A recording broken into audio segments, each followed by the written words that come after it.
la météo intérieure, c'est une autre façon d'exprimer nos émotions plus facilement, puis avec moins de stress. Par exemple, si quelqu'un te demande si tu vas bien, à la place de dire comment tu te sens, tu peux dire une météo intérieure. Par exemple, je me sens dans l'orage ou je me sens dans la pluie ou dans le soleil, n'importe quelle météo.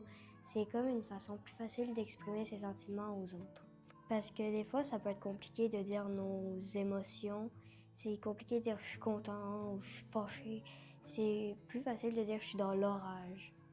On dirait que c'est plus libérateur. C'est quoi la plus grande révélation que tu as eue sur toi-même cette année avec la météo intérieure? On n'ait pas besoin d'être gêné de dire nos sentiments. Qu'est-ce que ça change dans ta vie, ça? De savoir qu'on n'est pas besoin d'être gêné d'avoir ces sentiments-là.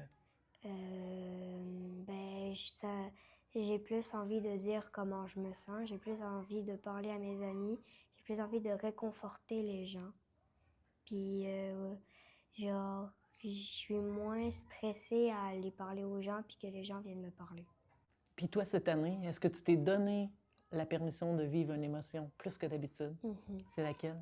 La pluie, parce que des fois, j'étais trop dans le soleil. J'avais pas envie de pleurer parce que je trouvais ça gênant, parce que ça me tentait pas de me faire juger par les autres.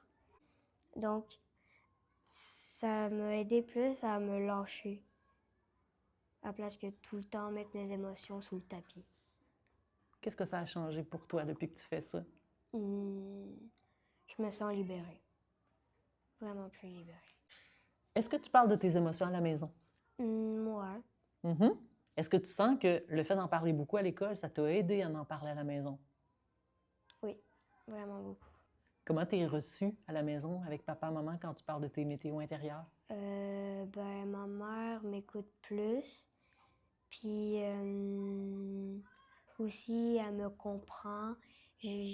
Avant, j'avais peur de le dire à ma mère parce que j'avais peur qu'elle me chicane. Mais maintenant, j'ai vraiment pas peur qu'elle me chicane. Qu'est-ce que ça a changé avec ta maman depuis que tu es capable de parler de tes émotions avec elle? Je suis plus proche d'elle. C'est merveilleux. On souhaite ça à tout le monde, hein? Oui. Parle-moi de Mme Sylvie, ton Ouais. enseignante. J'ai passé vraiment une des meilleures années. Madame Sylvie est vraiment là pour nous écouter, puis elle nous juge pas. Des fois, il y a des profs qui disent OK, c'est bon de pleurer, c'est bon, plus besoin et tout. Mais Madame Sylvie, elle nous aide, elle essaie de nous trouver des techniques. Elle nous répète souvent la même affaire pour qu'on comprenne et pour que ça rentre dans notre tête. Elle est sévère, mais elle est pas comme toi tu t'assois. Elle explique vraiment pourquoi, puis elle met vraiment des façons rigolotes d'expliquer, donc c'est vraiment cool avec elle. C'est beau, hein?